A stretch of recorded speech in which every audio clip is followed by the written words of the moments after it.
was starting, but you were looking up at the sky. That's because your room is like an I Spy book. Hi, welcome back to Sammy Wally.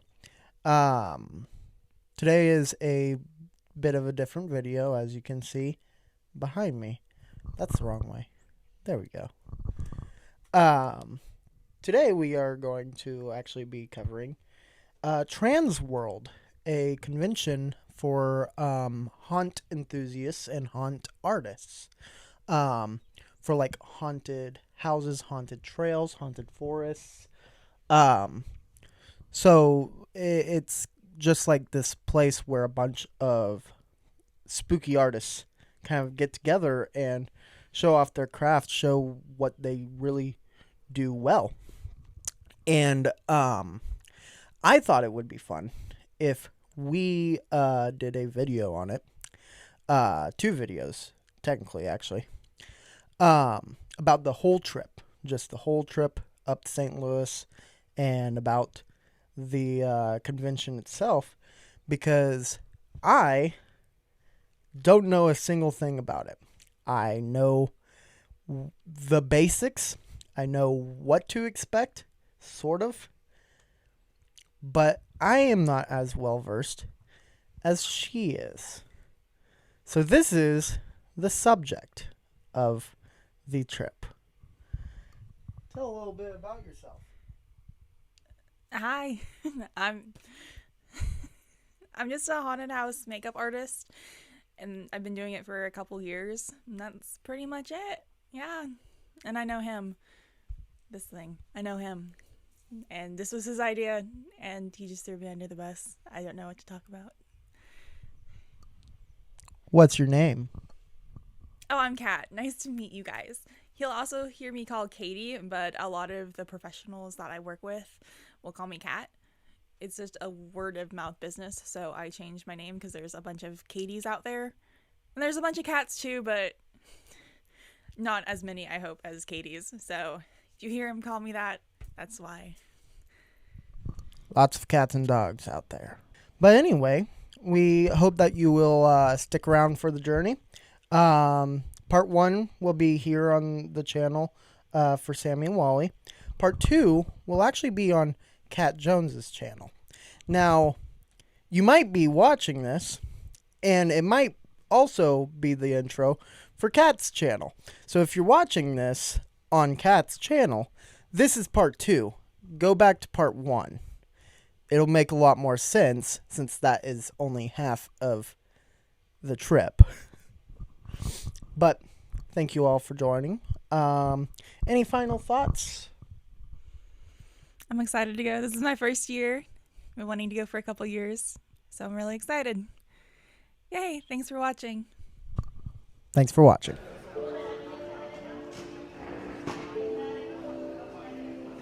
In the heart of downtown St. Louis, Missouri, is an event that is incredible, strange, and, overall, an oddity of epic proportions. This beating heart owns what could be a once-in-a-lifetime experience. To be a part of a community of enthusiasts and artists unlike any other in media. Welcome to TransWorld 2025.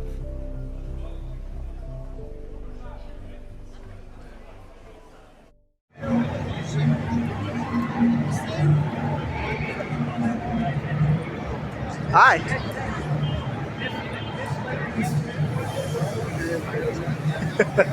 TransWorld 2025 is quite simply a horror convention held here in St. Louis, Missouri.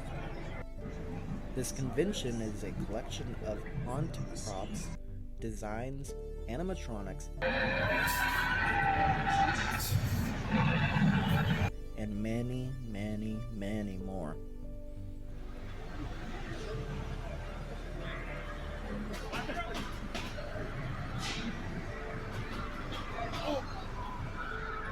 That would be literally your dream. This event is the culmination of horror artistry and ingenuity, to be viewed by those who care and have a love for this art form. Now, I wasn't exactly sure of what I was going to see here, if I'm honest. I was kind of expecting, like, literal horrifying tunnels to crawl through and giant structures I couldn't even comprehend. But, you know what I got? It was more like, giant structures I could comprehend. A lot of set pieces, a lot of haunt props and designs. One of my least favorite parts of the entire event is this section. This spot was dedicated to the noisiness of haunts, called the Noise Factory.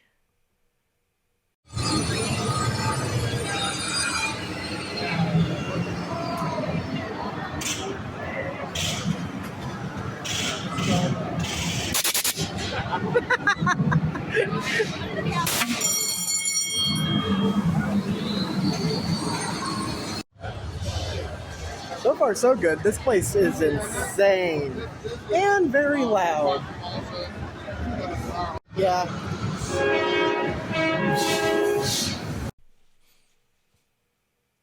Yeah, that one wasn't a fun one.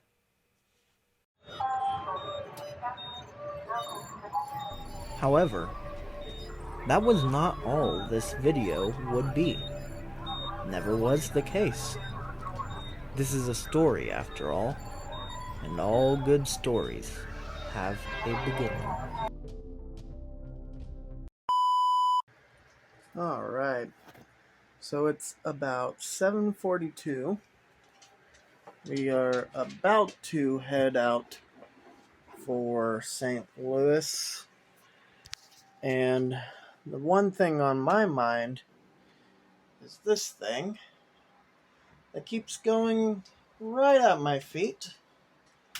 Just standing there, not moving. Even when I say she should probably move. We're all packed up and we are about to go. We were kind of late to start out in the morning, as plans had been changed, and our estimated time of leaving was now later than it was.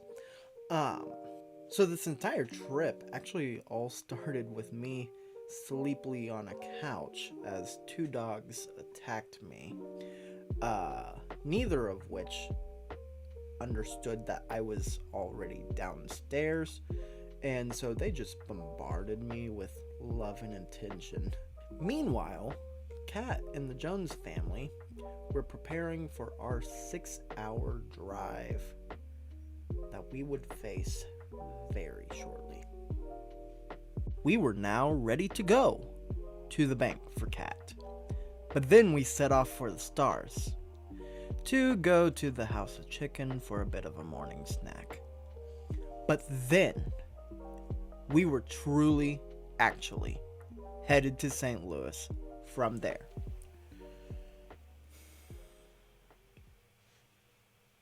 What happened next? I'd only heard horror stories of experienced drivers like our chauffeur Shawn would tell. Stories unimaginably scary.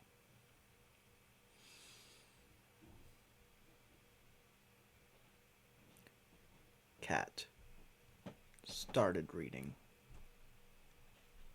a magazine. Ictophobia. The fast-moving creatures are often associated with filth, contamination, and rancid conditions, and the sight of one is enough to trigger disgust. The myth that cockroaches can survive a nuclear apocalypse due to their ability to withstand high levels of radiation also contributes to their eerie mystique. It can be, and they're supposed to be like super old. Yeah. Yes, a phobia magazine, and she couldn't pronounce any of the phobia words, but she could say medical words fluently. and correctly instead. Soon, we headed into my hometown of Joplin, Missouri. This is where I grew up, and actually, I hadn't been there in a few weeks because I recently moved from Missouri down to Arkansas, which is actually why the background is a bit different, because I am in an entirely new home, and this is like my permanent spot. This is where I stay. The move is actually why I haven't uploaded in quite a while. Then, we passed through Springfield, Missouri, which, fun fact, that's actually the capital of Missouri. If you're asking anyone from the southwest Missouri region. Otherwise, here, in Springfield, Missouri, we joined the Buc-ee's kingdom. The kingdom of the beaver awaited patiently, but expectantly. We have officially made our first stop, which is the world famous Buc-ee's. It knew that we were coming. We had to. There is a sinister force beneath these Buc-ee's, and it has successfully infiltrated Missouri with its affordable gas prices, delicious deli food, and various beaver merchandise. I'm not sure why you would need a gas pump beverage dispenser that is Buc-ee's themed, but I kind of want one. But I see through its facade. I see through you, Buc-ee the Beaver. Even my own girlfriend was stolen away from me by the beaver. Tell us how much you love Buc-ee the Beaver. He's nice? Well, he seems happy to be next to you. As is evident by this photo.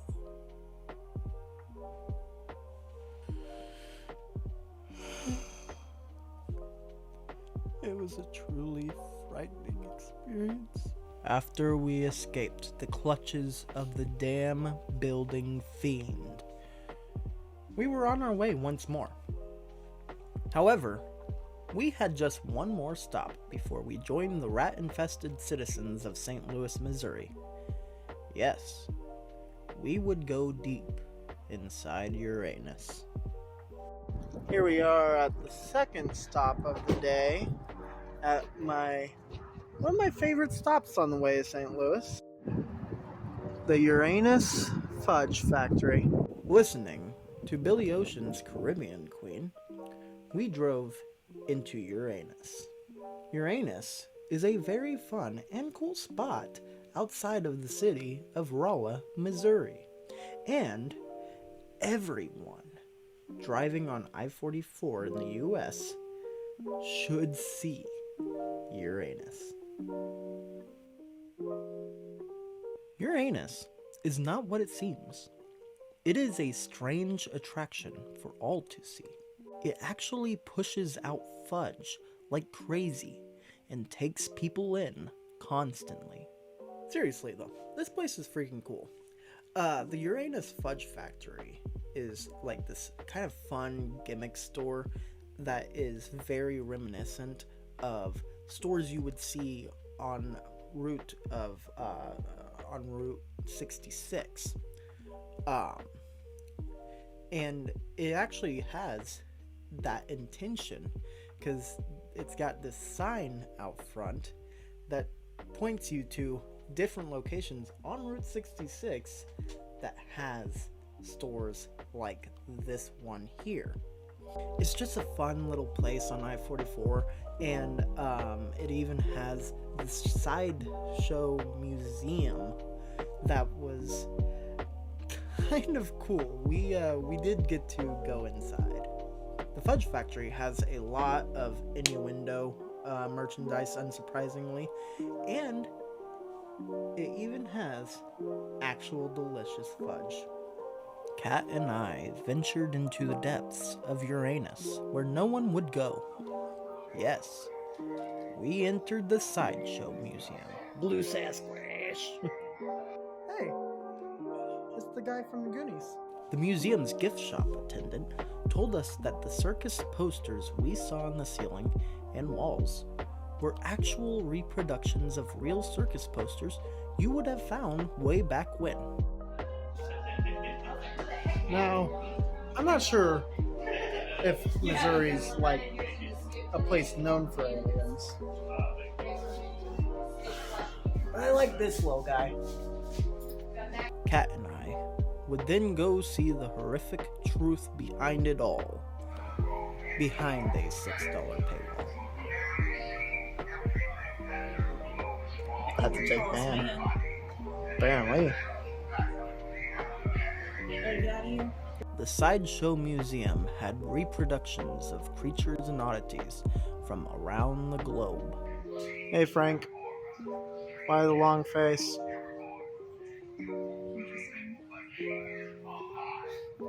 All of which looked a little goofy if I am totally honest. Now what the hell is that? Truthfully, I don't think this spot was worth the $6, but it was a funny thing to see for a one-time experience and to get on camera.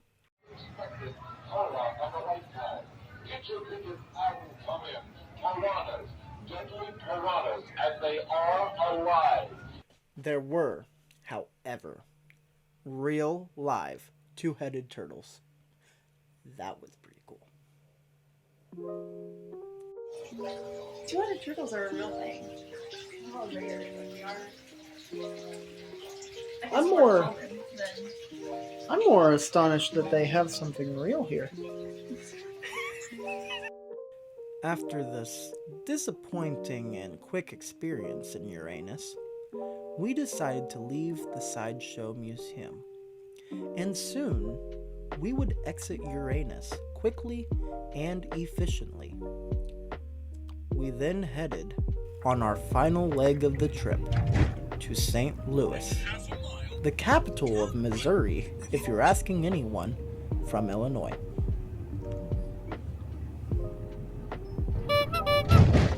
We made it to the hotel, our home for the weekend, and we had a perfect view of St. Louis. Bar one thing. Okay, so we made it to St. Louis, and I would show you the arch, but its majority of it is covered by that giant building in the way. The most famous Missouri sight of all time was just out of view. After this, we made our first trip to TransWorld's home, the America Center, in downtown St. Louis. Here we are at TransWorld. We're just grabbing our badges for today, so we're ready for the next couple days. But we're getting that settled real quick, and then we'll be to it.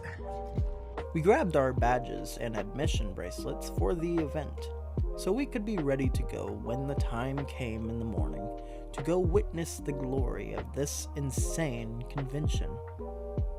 But tonight was no time to rest. Hey, I'm Kat. You met me in the intro. Welcome back. He's gonna ask me some questions now. We're in the hotel room. It's the first night. The bath sucks. Sure, you were really curious. What are you excited most for TransWorld?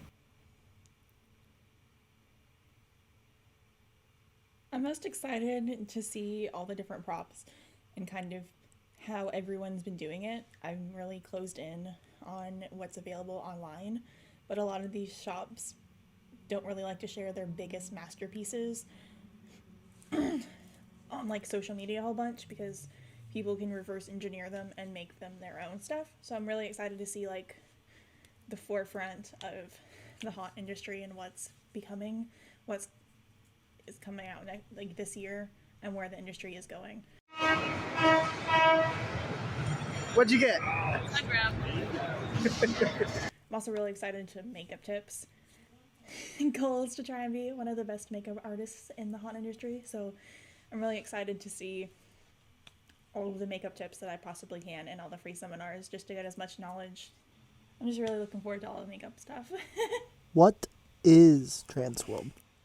TransWorld is the biggest haunted house convention. There's other ones that pop up, like the Midwest Haunters Convention or like the South Haunted House Convention, but this is kind of like the branded haunted house convention of the United States. I don't know of the world. Haunted houses aren't really a big thing, I think, other than the Americas. So I believe it's out of like the 50 states, minus maybe Hawaii. I can't see. I've never heard of anything spooky from Hawaii, so I could be very wrong, minus tiki bars. All of like the people in like the industry who are paving the way are at this convention to talk. So you have like probably 90% of all the haunt owners, if not all of them, are here conversating with each other, trying to get tips how to help build their industry. A good rule of thumb is that haunters do this because they love the craft of a scare, not to make money. So the ones who want to make money generally aren't here. They can be here, but you can really generally pick them out because they're not. There's a very big difference between people who really love doing horror art and who are just in it to make a quick buck. And those usually don't correspond very well at things like this. At least from what I've heard. This is my first year, but it's from everyone that I personally know who goes and makes stuff for this. It's really just about the art of horror and experiencing that and sharing that with everyone else. Because it's not really like a hush-hush community so much as like Broadway costumes and stuff like that, or just the Broadway in general.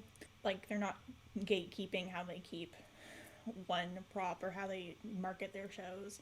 It's really a big community and helping everyone to be the best that they can. So that's really exciting. Here's what's up and coming. Here's what's available. This is what's expected. Here are the problems. Here are some of our ideas to help do stuff. You know, you just looked right in front of a guy trying to go around you like 3 times. I did not know that. It was kind of funny. And then he just gave up.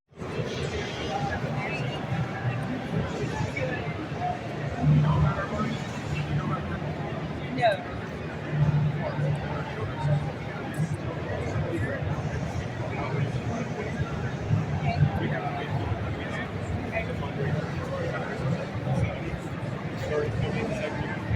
I haven't really looked a whole lot into the vendors, and there's so many good ones that will be there. One off the top of my head, I just know because I really want to go to it, and I'm gonna butcher this name, is Sapine Studios. It's run by Deja Gilmore. She was my teacher in Tom Savini, so I really want to go see her booth. Shortly before making our venture out to TransWorld for the first time, the Jones family actually grew 2 people larger on this trip. Kat's brother and his fiance actually joined us on this trip. My name is Schaefer Jones. Streets know me as OG Big Honky. I'm a large white man from Northwest Arkansas, and I love barbecue. What do you think of Katie's fascination with horror?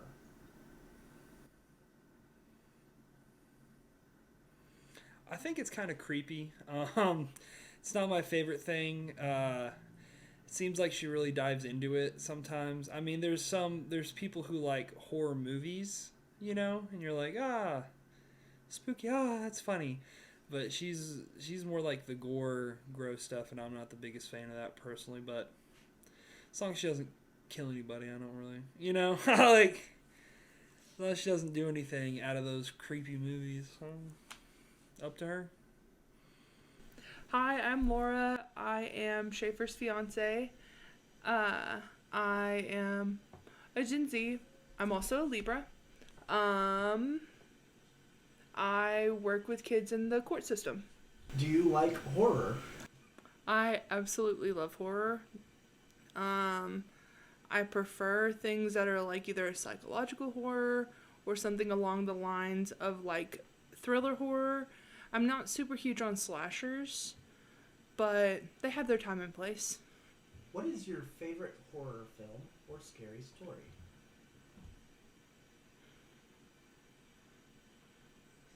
Okay, so when it comes to like stories, I really love Wuthering Heights.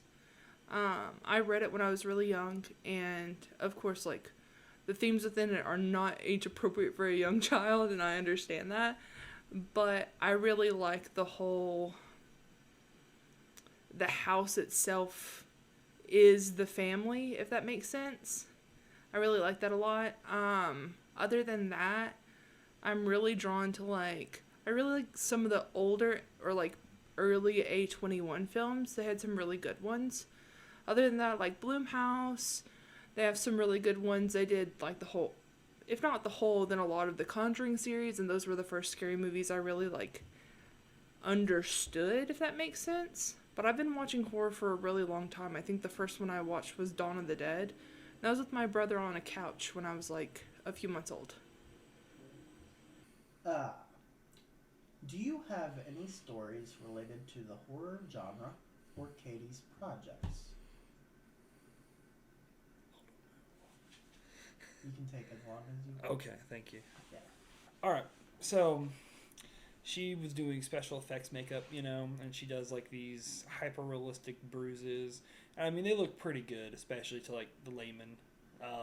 But she's using the alcohol colors or whatever, so it doesn't come off with water. And so I had her give me a big old bruise whenever, because I had a friend who was roughhousing. This is middle school. He was roughhousing me, and he hit me in the neck, and he goes, "Get over it." And so I did the bruise, and I was like, my parents are freaking out. And then I just like turned off my phone for the night, and he freaked out, and it was like, oh, it was a whole thing. Yeah, I mean, essentially that's the only story I really have about her horror and gore nonsense. Anything complicated, but just plug it in and it goes. And we can easily customize it to your theme. Any of the heads that we make, we make hundreds of heads, can be attached to the body.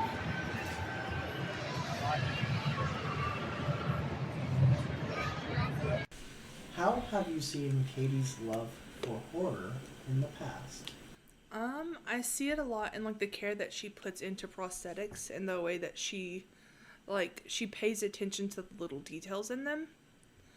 I haven't been around Katie a whole lot, so I don't really technically know a whole lot about it, but I do know that like the intricacies and the details and like making sure that the prosthetic fits the person and like the genuine like love for the creation of it definitely shines through. What is your best horror story? So I owned an old Cadillac, 94 Sedan DeVille to be exact. She was mint. I loved her. My favorite car ever. We go to have lunch with somebody that my dad is friends with. Her name is Scrappy. Long story. I'll just call her Scrappy. And a lot of weird things happened to her, right? This was whenever I was first, introduced to her. And she goes, a lot of weird things happened to me. This weird thing. I'm like, okay, whatever. We got to my car. The thing about the car is it's old. It's grandma's car. None of the electronics worked. I mean, it had a key fob and it worked sometimes. It never worked, right? So we're sitting there and we're talking outside. I'm sitting I have the door open and I'm sitting in the seat, but I'm talking. Nothing is on. And I'm just kind of pushing on the buttons for fun because, it never really does anything. And then I set the keys down. 10 minutes later, all the lights go off. They go, blur, blur, blur, and the trunk flies open and breaks like parts of the hinges off. She's like, see, weird things happen. And I never drove the car again. Sold it within a week. Any final thoughts on the trip itself? I think it was a pretty fun trip. I didn't do any of the horror stuff, so, I can't really speak too much on that, but I had fun. St. Louis is a hip happening city compared to where I am living currently, which is nowhere, Arkansas, so if they have more than a Taco Bell or McDonald's, I'll be happy. Any final thoughts on just the trip as a whole? I've had a lot of fun. I've been gimpy most of it. Like, my back has just not been doing well. But that didn't stop me from having a really good time. And I can't say that there was something I didn't really enjoy. Even if Schaefer says that he didn't like, what was it? World Mart or we went to a store earlier and he was like hangry, not wanting to go.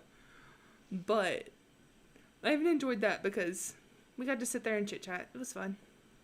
But I don't know. It's nice going into a place. I've been here once or twice, but like only really in passing, if that makes sense. And so it was really nice to kind of get to explore it a little bit. I've never been to is it Soulard District? Soulard. But I really enjoyed going there and just kind of peeking around.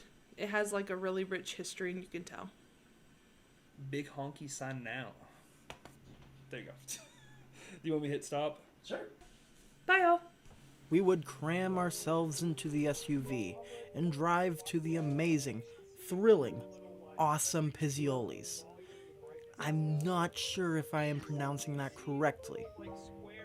Where we would wait for like 30 minutes for even a seat in the dining room. It was cramped and terrible to stand inside the restaurant. So we stepped out for a breath of fresh air before we would be retrieved to go wait for our food.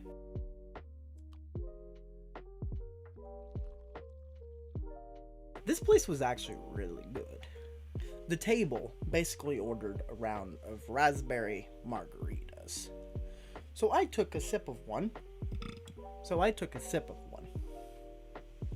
I always imagined margaritas to be like fruity and sweet with just a tinge of alcohol, you know? But this was not the case. I will now demonstrate how it felt to drink a margarita with this bottle of nondescript green liquid.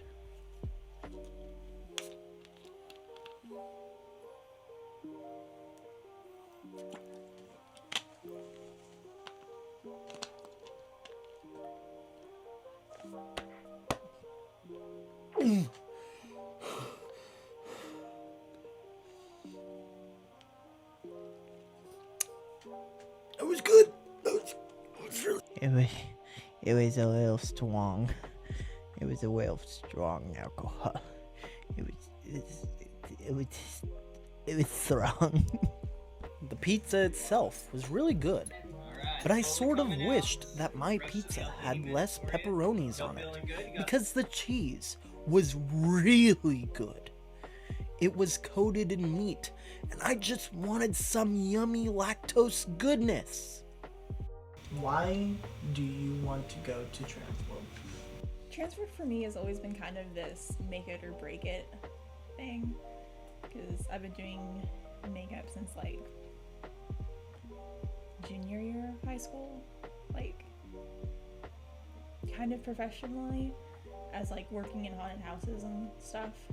So it's kind of almost for me showing that I could almost make it in this industry, and like just getting my name out there and like meeting other people and seeing what's out there on the market and what it takes to be one of like a vendor here and showing off your skills. Because there was a couple makeup things that I could have tried to apply for, but I just didn't feel confident enough to do it. So it was kind of just like seeing their skills, seeing their techniques, kind of just, I want to make learning experience this first one, because I don't particularly want to run a haunt, but I definitely want to be as much of an asset to a haunt as I can, specifically on the costumes and the makeup, because I think my other background in those fields can definitely help haunted house industries. So I really want to see and go in and just learn as much as I can this year, specifically on the makeup in front and the costumes, because I know a little bit, but I figured seeing it, like how they balance it out, is good, because I know some places are fighting necessarily with the costumes and the makeup, or sometimes they're really mask heavy or they're more animatronic heavy, or it's like I'm also interested in prosthetic work because that's something I also want to get into this year. So just particularly how they handle prosthetics during the haunt, and what's the difference between like, because it looks like some of the makeups that they do, like I saw some of the finished demos today, could be like haunted house, not obviously haunted house, no, but like haunted horror movie makeups and stuff. So it's kind of just what level of detail do you draw the line on it? Is it more of like a theater thing where if it's not going to show up, don't bother doing it, or in film it's going to be in 4D, so like every little skin imperfection is going to show up. So just knowing like where to draw the line on that is pretty good or helpful, and just learning how to do all those things and how to like make the actor comfortable. What makeup brands do they use? How do they deal with like an allergic reaction during something?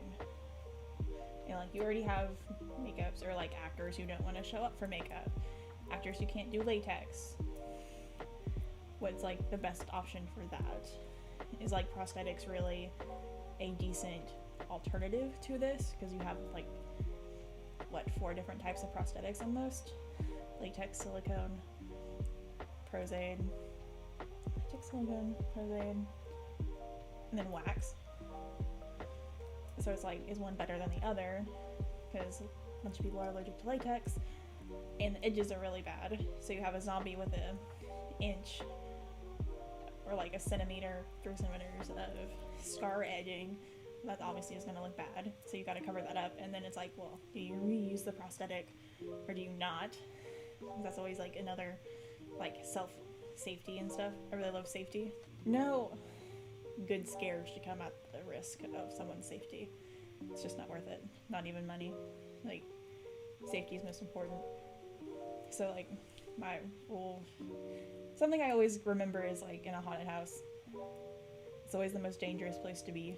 So keep your wits about you. So any way that I can help make that safer. You shouldn't be putting actors or people's lives in danger. Not in danger, but it is like a higher risk job in the acting field. So I want to do my part in keeping it safe. So I'm also really looking forward to asking those questions about applications, how often you should save them, and all this other stuff. Because for a haunt, it's kind of not feasible sometimes to get a bunch of prosthetics for one actor who's using 6 prosthetics in a night. And then for a whole season, you can't reuse those 6 ones. So you're spending a bunch on this one key character. So there's 3 levels of characters in a movie. So I assume in the haunt as well. There's a main character, which is your primary focus, which is going to be the closest to the camera.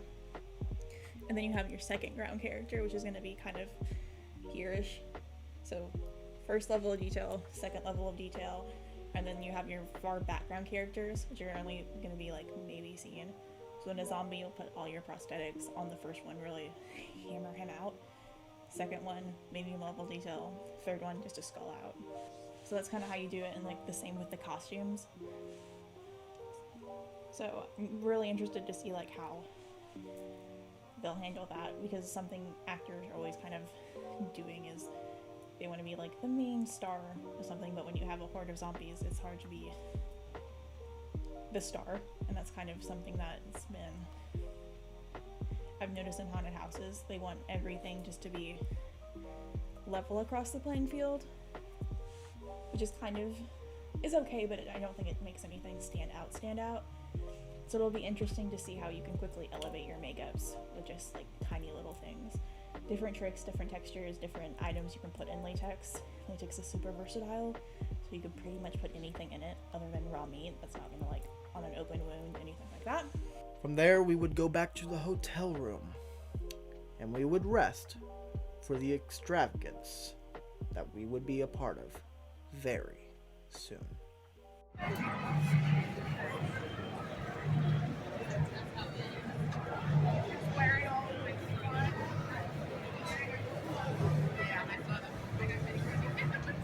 It was intimidating at first, really. I didn't know what to think. It was this looming presence in Kat and I's relationship for months. She's been talking about this since Thanksgiving.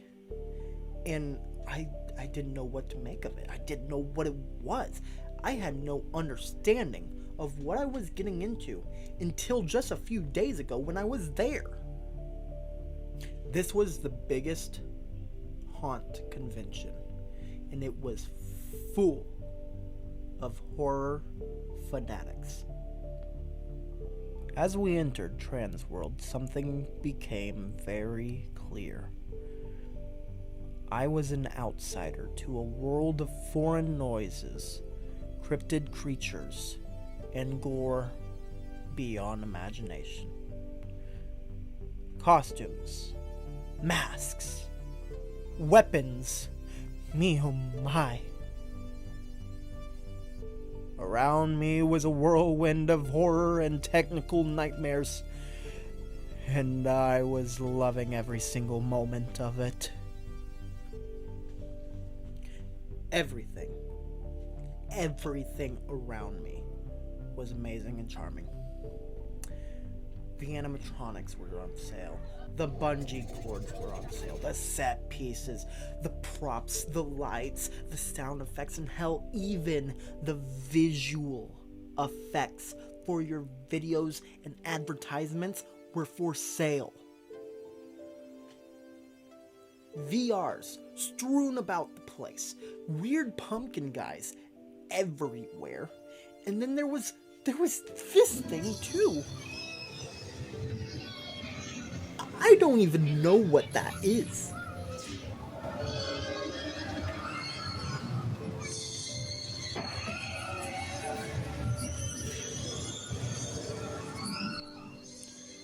The outside perspective was nearly overwhelming, and I could barely breathe from all this spooky, ooky kooky Addams Family style marketplace. All of this would probably have absolutely crushed my innocent, delicate soul if it weren't for Kat Jones, my lovely girlfriend. The makeup was absolutely incredible. One of the most fascinating things that we got the pleasure of seeing. Kat actually talked to one of these makeup artists who explained how he did his craft, how it was set apart, and actually mirrored Kat's own wants for her art. This was an amazing sight to witness personally, and I think she walked away from that experience happily. It was very surreal to see stuff like this. Nonchalant gore was the most strange feeling, as not all of it was story-based display as you would see in haunt attractions. It was just kind of laying on a table. I'll be honest, it felt a little uneasy to see a severed head just lying on a random chair. The bodies were at times hyper-realistic. So were the masks, the creatures, and the various objects that these people came up with. The displays were for sale. I repeat, the displays that displayed the products they were selling were for sale themselves. There were donut shops, guys on bungee cords, one guy selling spooky hot sauce that you could put your haunt attraction's logo on. Full body costume displays. Men and women on stilts. God, there were Mike Myers blankets and severed penis keychains and ice cream horror. It was also kind of funny because almost every single other shop had some sort of horror icon that you could recognize mucked around the place. But here's the thing.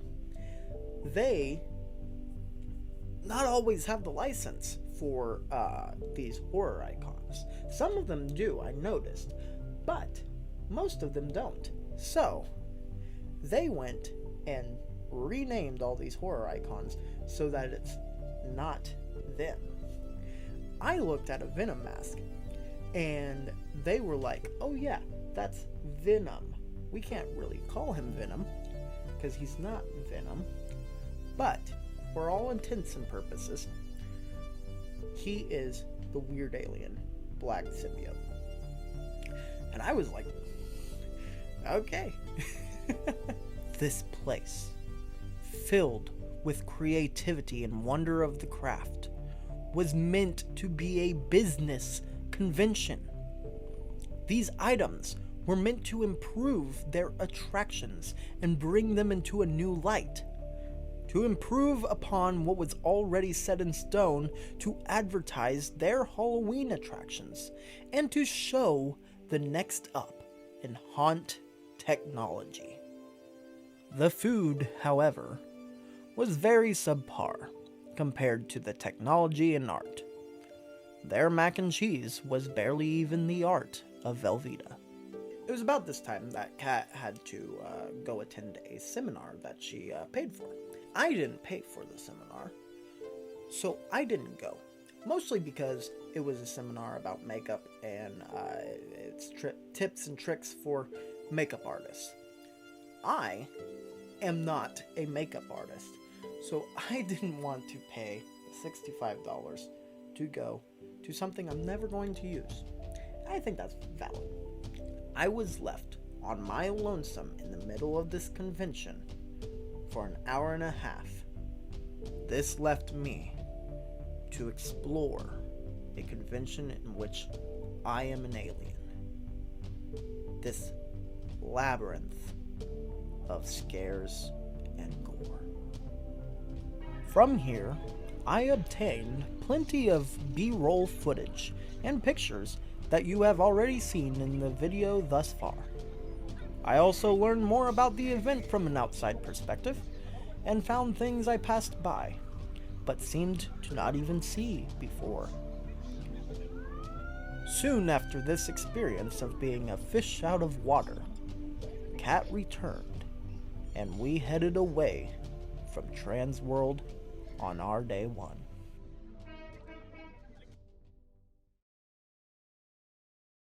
We also ate some sour gummies on the first day.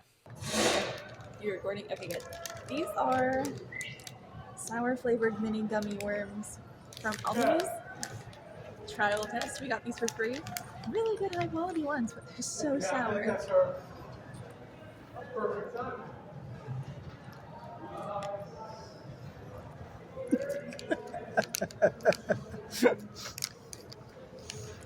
They are so sour.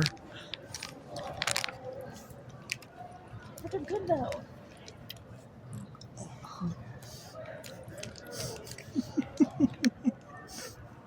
Okay. I'm not eating another one. And that is part 1 of the TransWorld video. Part 2 is actually not going to be on this channel at all.